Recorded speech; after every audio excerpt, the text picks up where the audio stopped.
CO. Hope everyone had a great weekend this weekend and a great start to their week. And on this beautiful Monday, I'm going to show you guys how to make char cloth today. If you don't know how to make it, there's a lot of people who don't and a ton of people who do. So if you don't know how, I'm going to run you through how to make char cloth today. We're going to attempt it with a really small Altoids can. And I wanted to try a really small one because they're easier to pack in your fire kit. You can just throw them in your fire bag and have it with you all the time, as opposed to a bigger one that takes up more space. So I'm going to move you guys down here to the table and show you how to prep the can or prep the tin and put the cloth inside. And I'm only going to make a few little pieces today, but I'm going to show you how to do that. So let's move on down to the table. All right, so we're going to take our Altoids can. It's just a simple, tiny little can. And what you want to do is poke a hole in the top. So with my knife, I'm just going to take this and just poke a little hole in the top. That's all you really need, just something that simple. And I know somebody might have cringed because of that, but you know what? That's a knife that I use, so I'm going to use it.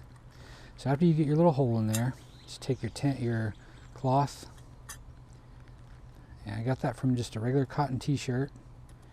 Just stick that in there, close it up, and then we'll set our fire. And after we set our fire, we're going to set this in it and let it cook for just a little while, and then that should be it.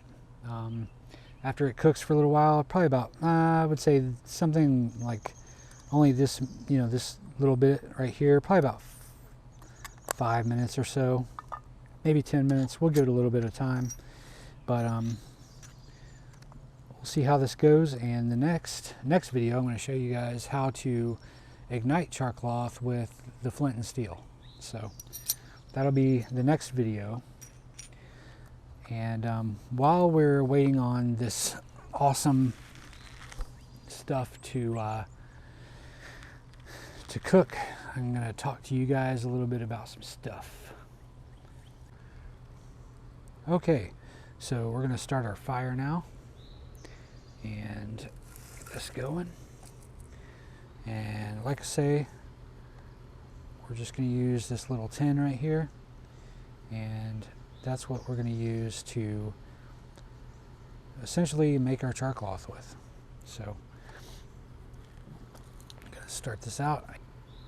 Use these little film canisters from like the 50s to put cotton in, and they work really well.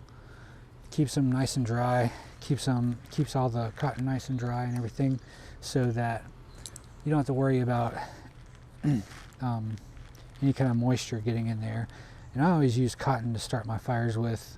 It's just easy to carry, and it's not that much. If you get out somewhere and everything's wet, you can just use cotton balls. See how easy that was? And I'm about to lose my fire because my camera fell. All right, let's try this again.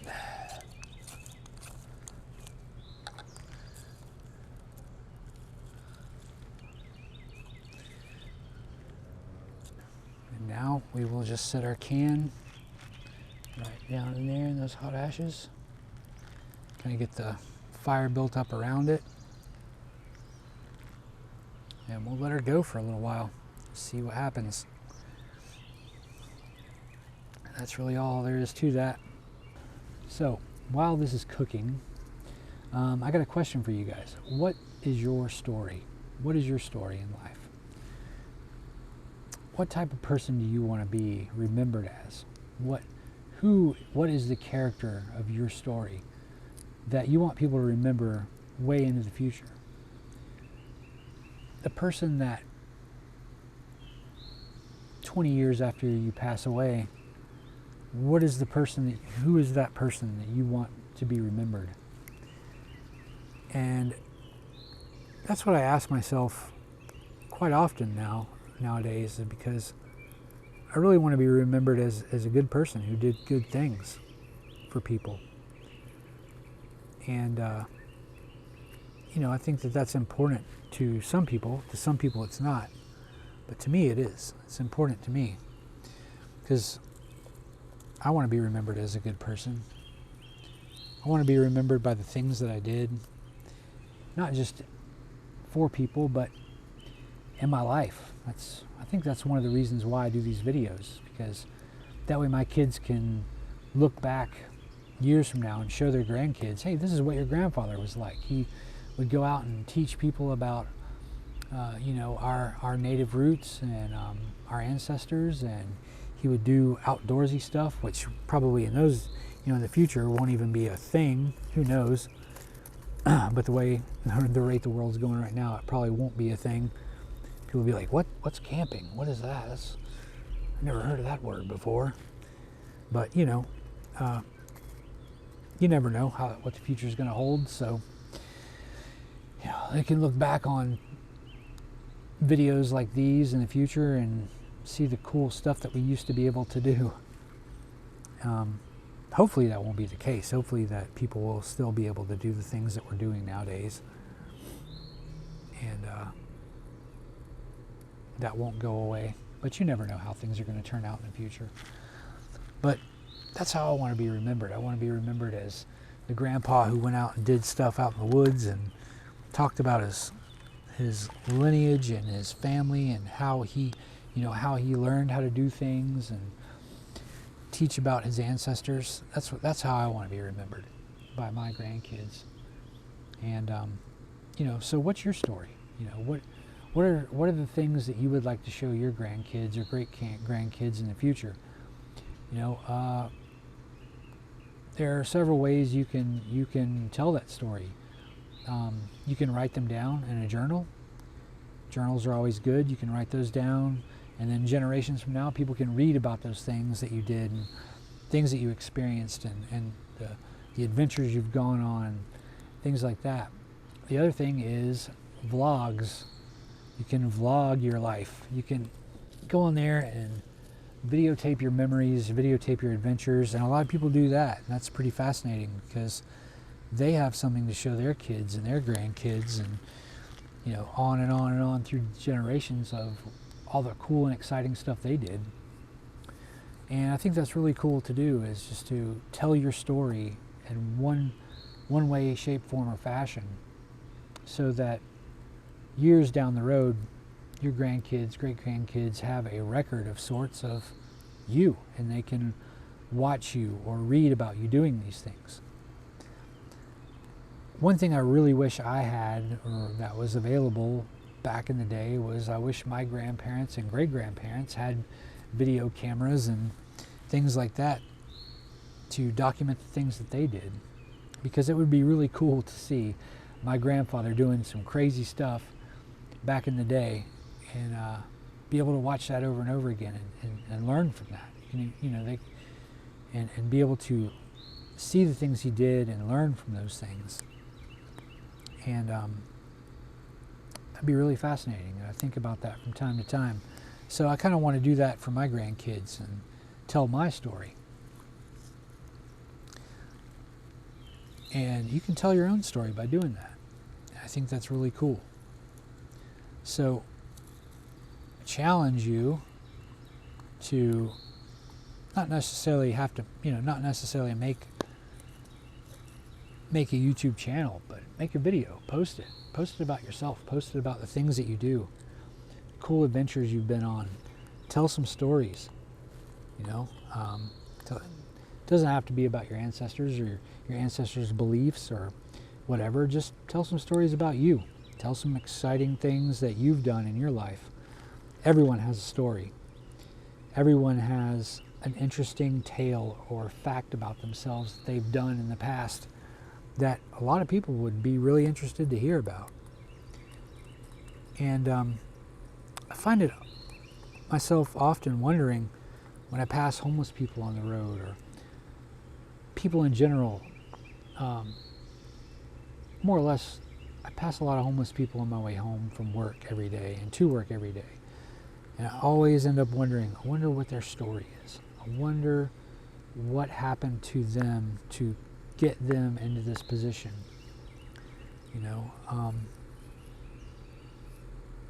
wonder what sort of thing in their past has led them to where they are now. And it's not just them. It's not just homeless people. I often wonder that about people in general. Just how, what's their story? I always look at elderly people, and I'm always like, they got to have some great stories. They got to have some great things, some really exciting things that happen to them in their lives, some funny stories or something.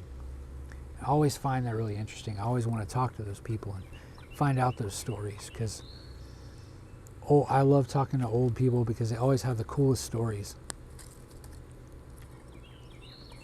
But I think this is almost done. So I might take it out and we'll crack-a-lack a look at it and see what it looks like. All right, move this wood here. See if we have some char cloth. And one way to get it out of the fire is to use 2 pieces of wood.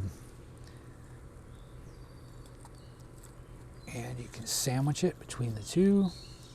I probably should be showing you this, but I don't have it in front of me. So we're just gonna stamp that out.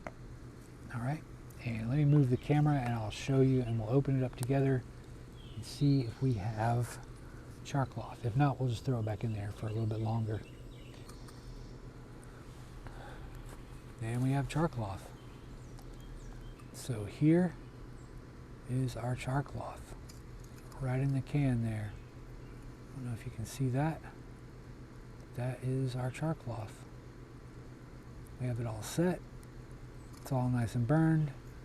And that's all it really is. Just burnt cloth in an Altoids can. And that's it. So that's how easy it is to make char cloth. It's not very hard.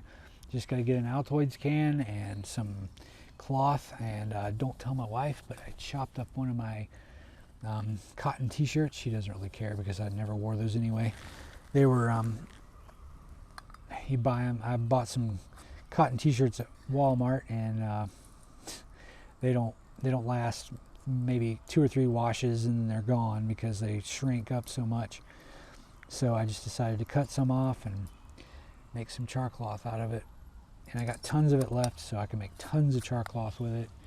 And I'm ready to go out and start a fire out in the woods without a match, without a lighter, without a ferro rod. All you need is flint steel and char cloth, and you can do it easy. And next video, we're going to start a fire with that. And I think that'll be really fun to do. So that's what we're going to do on it. So with that, I'm going to say goodbye.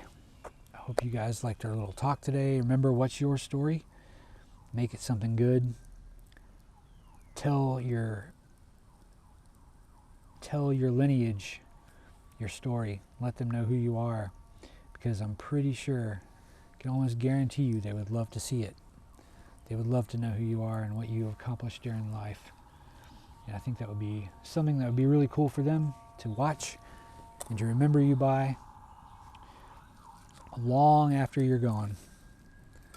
So I'm going to say goodnight, and you guys have a great night, and it's good seeing you guys again. Well, I can't see you, but you can see me. But it's good talking to you guys again, and hope you all have a great night.